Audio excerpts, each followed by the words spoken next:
Welcome to French Ramble, your cozy corner in the podcast world where the beauty of the French language meets lively discussions and interesting stories. Whether you're taking your first steps in French or looking to immerse yourself further, join me for a fun and slow-paced journey through book reviews, cultural deep dives, personal tales, and travel escapades. So, grab your favorite drink, get comfortable, and let's explore the richness of French life and language together. Bienvenue et bonne écoute! Aujourd'hui, je voudrais vous parler de mes 5 pays préférés. Alors, il n'y a pas vraiment d'ordre de préférence, c'est vraiment, ex aequo, it's a tie entre ces 5 pays-là. Hem et donc voilà, je voulais juste vous parler de pourquoi j'adore ces pays. C'est tout. Alors, le premier pays dont je voudrais vous parler en fait, je vais vous les présenter dans l'ordre chronologique où je les ai découverts. Comme ça, il n'y a pas de préférence ou quoi, c'est vraiment l'ordre chronologique. Donc le premier pays, que j'ai découvert, où je suis allée, qui fait partie de ce classement, c'est la Colombie. Hem, la Colombie, c'est un pays incroyable parce qu'il y a une diversité, culturelle, naturelle, artistique. Enfin, c'est vraiment un pays avec une telle diversité et en fait, je suis tombée amoureuse de la Colombie, hem, quand j'étais à l'université à Toulouse et il y avait une fille, qui était venue en échange avec une association où je travaillais. Elle s'appelle Stéphanie et elle était venue, à Toulouse et on avait passé beaucoup de temps ensemble et en fait, je trouvais sa personnalité tellement cool, comme elle était toujours, comme très ah, j'ai les mots en espagnol, like luchadora, comme je sais pas, battante, like she was a fighter, I guess, like in a good way, right? Like not in a bad way. Hem, je sais pas, je sais pas, j'ai eu un truc en fait pour la personnalité de cette fille et puis elle me parlait de choses culturelles.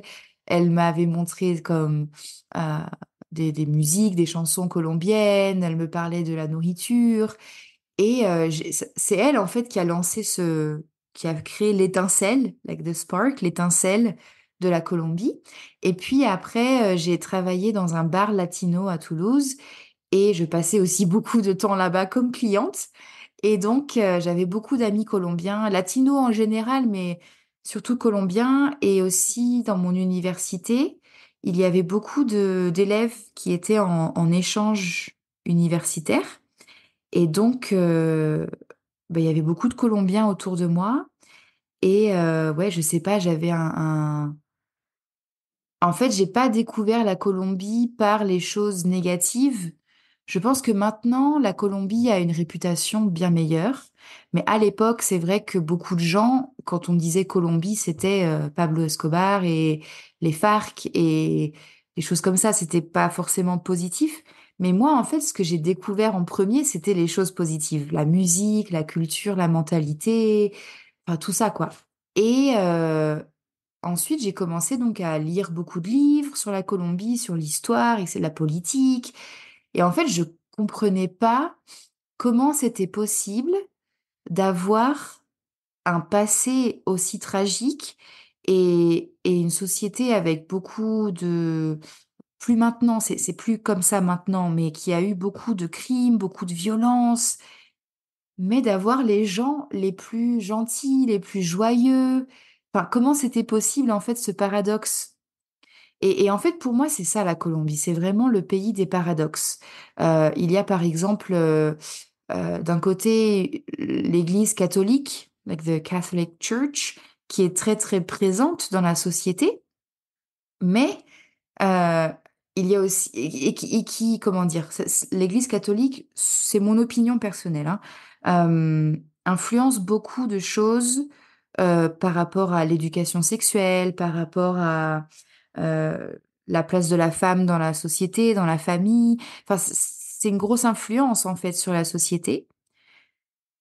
Mais de l'autre côté, c'est une société où les femmes sont hyper sexualisées hem, par la musique, par la culture, comment dire? Je sais pas comment expliquer comme ouais, la culture, en fait, de la vie de tous les jours. Les femmes sont hyper sexualisées par la société, hein. Je dis pas que c'est elles qui font ça, mais c'est un ouais, la société en général.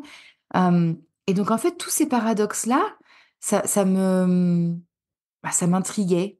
En fait, je trouvais ça super intéressant et j'étais vraiment mais comment dire? Folle de ce pays, en fait, quoi. Avant d'y je n'y avais jamais été, enfin, je n'étais jamais allée là-bas et j'étais folle amoureuse, obsédée par ce pays et c'était vraiment mon rêve, en fait, d'y aller et de vivre là-bas et donc je l'ai fait, quand j'avais 20 ans, 21 ans, je me souviens plus et c'était absolument génial. Tous les jours, je me disais: «Mais waouh, je suis en Colombie, quoi». C'était vraiment trop cool et donc j'ai passé beaucoup de temps à Medellín, qui est une ville super dynamique, super, encore une fois, qui a une réputation, un peu effrayante, mais en fait, dans la réalité, c'est vraiment une ville incroyable. Les gens de cette région s'appellent les Paisas et les Paisas ont vraiment la réputation d'être les gens les plus gentils, les plus accueillants.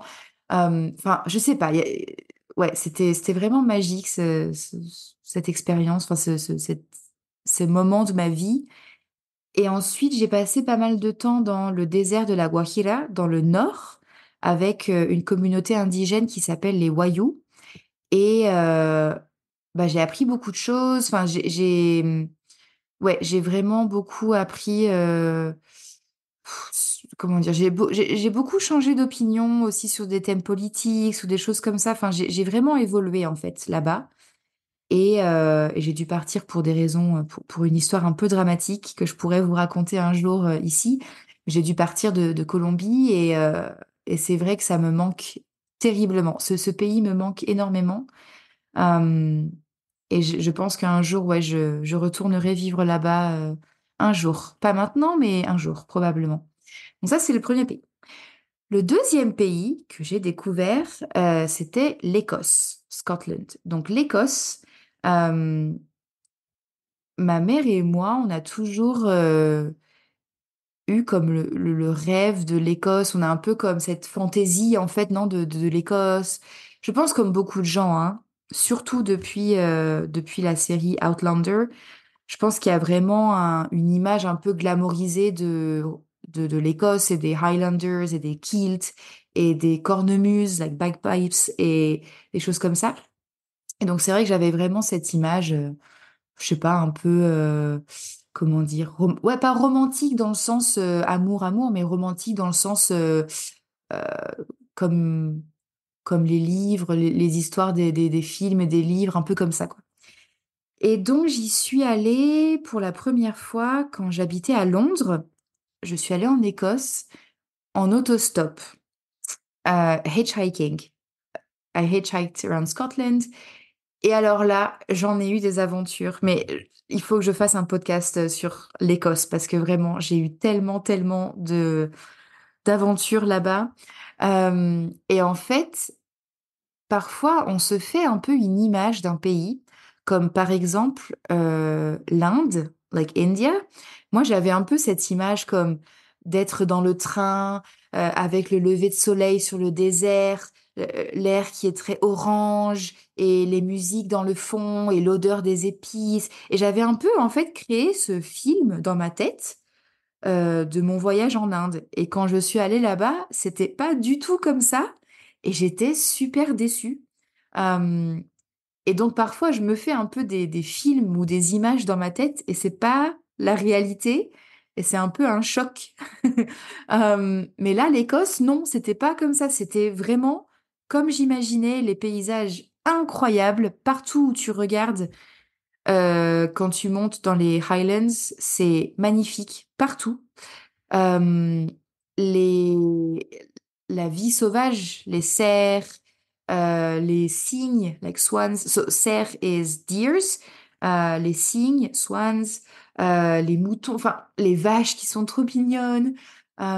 Les gens sont super sympas, tu peux faire du camping partout, la nature est magnifique. Enfin, Vraiment, ouais, j'ai aussi une très grande, comment dire, histoire d'amour avec ce pays, avec l'Écosse, et j'y suis retournée beaucoup de fois. J'ai habité là-bas pendant la pandémie, et donc vraiment, ouais, beaucoup d'amour pour ce pays.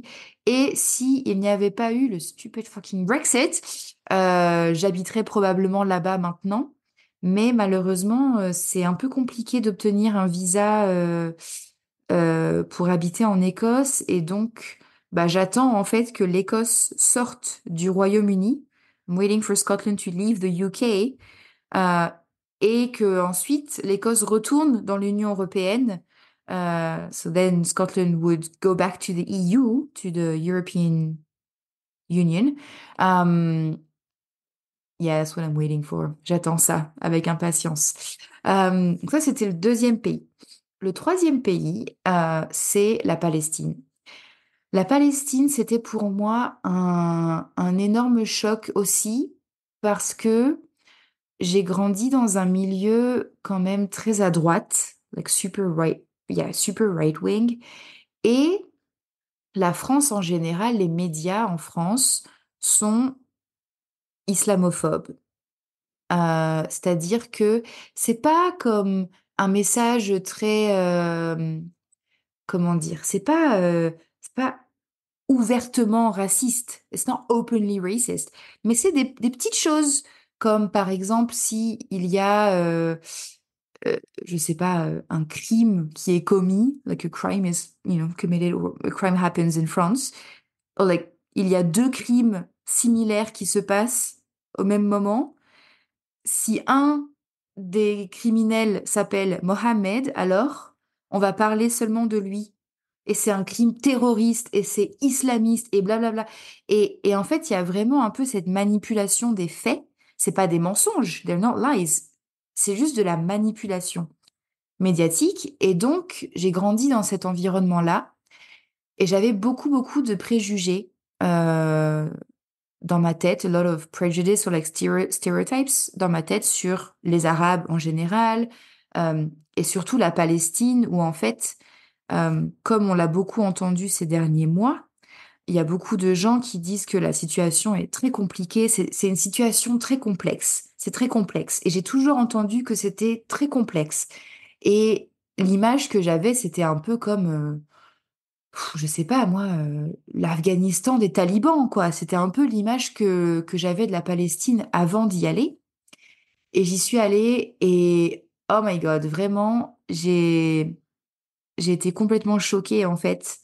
Non seulement de voir que les gens qui sont décrits comme terroristes, par beaucoup de médias occidentaux, like Western media, hmm, ont été avec moi. Personnellement, mon expérience personnelle, c'est que ces gens qui sont donc, euh, décrits comme terroristes avec moi étaient incroyablement gentils, généreux, respectueux, éduqués, enfin vraiment, mais des gens incroyables. Et, euh, et je m'attendais pas à ça, en fait. Moi, je pensais vraiment comme que ça allait être l'aventure, que j'allais, vraiment comme risquer ma vie, non? To risk my life, right? To go to Palestine. Et non, pas du tout. Euh, et donc, j'ai été très choquée, en fait, de cette claque, like this slap in the face of reality. Et, ouais, je suis tombée profondément amoureuse de ce pays.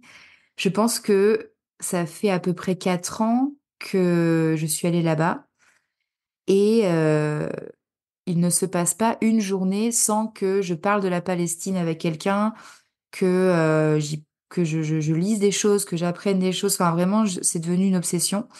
Euh, et donc, ouais, encore une fois, j'ai eu pas mal de, comment dire, d'expériences là-bas que je pourrais raconter si ça vous intéresse. Mais vraiment, ouais, ce pays, c'est je sais pas si je pourrais dire que c'est mon pays préféré, mais vraiment, c'est un endroit tellement incroyable. Il y a tellement d'histoires. Les gens, la culture, la nourriture, la musique, enfin, tout est absolument, mais incroyable. Et surtout, bah, quand on est là-bas, on voit avec nos propres yeux, en fait, ce qui se passe, et on se rend compte que la situation là-bas n'est pas du tout complexe. Mais alors, pas du tout. Et qu'il y a clairement, heu, une énorme différence entre, les 2 pouvoirs là-bas. Il y en a un qui est même pas un vrai pouvoir, c'est juste, bah, les gens en fait qui essayent de survivre. Hem, Tell me if you're interested in some more political stuff like this, because I have a lot of opinions to share. So let me know if you want to dive a bit deeper in these more like complex, maybe more controversial topics, because I really, really love talking about this. Bref, donc ça, c'était la Palestine. Le quatrième, on est combien? Troisième, quatrième, ouais, quatrième. Quatrième pays, c'était le Brésil. Alors, le Brésil, ma maman ne voulait pas que j'aille. Bah, ma maman, si vous avez des enfants, je pense que vous pouvez comprendre un peu pourquoi ma maman pensait comme ça il y a longtemps. Ma maman vraiment était tellement stressée et terrifiée que j'aille en Colombie. Et ensuite, bah, je suis rentrée, j'habitais à Londres et je suis partie en Palestine. Et après ça, j'ai voyagé au Rwanda. Et voilà, je vais dans des pays qui, moi, je sais, ne sont pas spécialement dangereux. Mais pour un parent, je pense que c'est des pays qui ont des connotations un peu stressantes. Et donc voilà, ma maman ne voulait pas que j'aille au Brésil, ça lui faisait très peur. Et donc je l'ai un peu manipulée, où en fait, à chaque fois que je lui parlais au téléphone, désolée maman si tu écoutes ça, hein, à chaque fois que je lui parlais au téléphone, au début, je disais comme, oh, j'ai trop envie d'aller au Pérou, parce que ma mère voulait absolument aller au Pérou, Machu Picchu, etc. Donc je savais que ça lui faisait pas peur comparé au Brésil. Et je disais, oh, je veux aller au Pérou. Mais juste ça. Et puis, la fois suivante, the following time, the next time, euh, je lui disais, oh, les billets d'avion, c'est très cher pour aller au Pérou. Peut-être que je vais faire une escale, a layover, au Brésil. Et elle me disait, oui, mais tu ne voyages pas au Brésil, hein, tu vas au Pérou. Et je disais, oui, oui, oui. Et après, je disais, oh, en fait, c'est moins cher de prendre le bus depuis le Brésil jusqu'au Pérou. Donc, peut-être que je vais faire ça. Et elle me disait, d'accord, mais tu prends seulement le bus. Ah, Sorry, I have to say this in English. My mom is not a pro of Latin American geography. I don't think she actually realized that to go by bus from Brazil to Peru, it would take me weeks and I would have to cross the whole freaking jungle. She didn't really, get that. So she thought I would just take a bus from Brazil to Peru and it would be that, right? Et donc, voilà, petit à petit, comme ça, je l'ai un peu manipulée et au final, elle était très contente que j'aille au Brésil. Et donc, voilà, c'est un secret pour ceux qui voyagent et qui ont une famille un peu inquiète, a little bit worried. Euh, et bref, et donc je suis allée au Brésil et c'était un peu comme une libération. Alors, je vous explique. En fait, moi, je suis... Alors, il y a beaucoup de manières de dire ça, mais j'ai pas envie d'utiliser des phrases idiotes là. Bah, je suis un peu en surpoids. I'm a bit overweight, like quite a bit. Et ça fait, comment il y a des pays où en fait, je me sens obèse, comme la Thaïlande, parce que toutes les choses de la société, des choses idiotes, mais je sais pas, comme les espaces dans le train ou les vêtements, tout ça, c'est que pour des personnes minces. Like it's only for thin people. Et donc, je me suis sentais toujours comme la grosse française, je sais pas, genre, je me sentais, excusez-moi, je me sentais toujours comme, bah, ouais, la grosse, quoi, la grosse, the fat one. Et quand je suis allée au Brésil, en fait, les femmes là-bas, elles ont beaucoup de formes, euh, elles ont des courbes, like they have curves, et elles sont très décomplexées. Alors, je ne peux pas dire c'est toutes les femmes, parce qu'en plus, le Brésil, c'est un pays tellement énorme que je pourrais pas, comment dire, faire une généralité de toutes les femmes. Mais moi, j'étais spécialement sur la côte, à la plage, entre Rio et Sao Paulo. et il y avait des femmes comme en bikini avec de la cellulite, enfin des femmes comme moi quoi, qui étaient bah ouais un peu rondes. Et quand j'allais au magasin pour acheter des vêtements, j'étais une taille L, like I was a size large, like like a normal person, right? Et en fait, c'est tellement idiot, mais d'être entourée de femmes comme ça qui s'assument, qui assument leur corps, qui ont tellement confiance en elles, like they're so confident, et qui dansent et qui sont comme très, qui parlent fort et je sais pas, en fait, ça m'a libérée, quoi. Je me sentais bien quand j'étais là-bas et j'avais confiance en moi et j'ai vraiment profité, en fait, d'être là-bas, pour danser, pour aller à la plage, pour mettre des shorts, des robes, des choses que normalement je faisais pas parce que j'étais très complexée. Et donc ouais, j'ai vraiment adoré le Brésil pour ça, cette espèce de d'atmosphère de femme indépendante comme ça, j'ai adoré. Et je suis très intéressée par le féminisme brésilien parce que c'est aussi une société très, très, très complexe avec, bah, des femmes de couleur, des femmes indigènes, enfin, c'est très complexe en fait. Il y a beaucoup de couches, like a lot of layers, dans la société et donc ça m'intéresse beaucoup. Donc ça peut être aussi un sujet dont on peut parler un jour si vous voulez, où je pourrais faire des recherches un peu ou peut-être inviter quelqu'un. Ok, dernier pays, c'est le Laos. Alors, le Laos, c'est entre la Thaïlande et le Vietnam et le Cambodge. Et en fait, quand on voyage en Amérique, non, quand on voyage en Asie du Sud-Est, pardon, heu, les gens vont souvent en Thaïlande, au Cambodge, au Vietnam, ils vont à la plage, ils vont dans ces lieux super instagrammables et cetera et même si il y a des touristes qui vont au Laos, c'est quand même beaucoup moins populaire, heu, que la Thaïlande ou le Vietnam et j'avais entendu des choses un peu négatives sur ce pays. Hem, ouais, j'avais pas entendu, enfin, j'avais entendu que c'était pas développé. Je déteste le mot «développé» comme ça dans ce sens-là, je trouve ça idiot, mais pour expliquer un peu ce que j'avais entendu, quoi, qu'il y avait pas beaucoup d'infrastructures, que c'était un pays super pauvre, que les routes étaient hyper dangereuses, blablabla et en fait, je voulais y aller parce que j'avais vu comme une croisière, a cruise, une croisière de 2 jours sur la rivière dans je sais pas comment on dit en français, longboat, comme un bateau à plat, long. Heu et donc je voulais faire ça spécifiquement et je me suis dit: «Bon, bah, si le Laos, c'est pas génial, je retourne en Thaïlande et c'est tout». Et en fait, oh my God, j'ai adoré ce pays. Alors, en effet, les gens que j'ai rencontrés étaient moins en Thaïlande, les gens, ils sourient beaucoup, toujours ils disent bonjour, et cetera. Au Laos, les gens avaient l'air un peu plus timides, un peu moins comme, s comment dire? Accueillants, welcoming. Mais quand je commençais à parler avec eux, ils étaient vraiment comme tellement gentils et j'ai senti qu'ils étaient beaucoup plus authentiques qu'en Thaïlande. Je pense que les gens en Thaïlande sont juste tellement fatigués des touristes qu'il y a un peu cette attitude un peu fake pour les touristes et c'est un peu mon impression de la Thaïlande.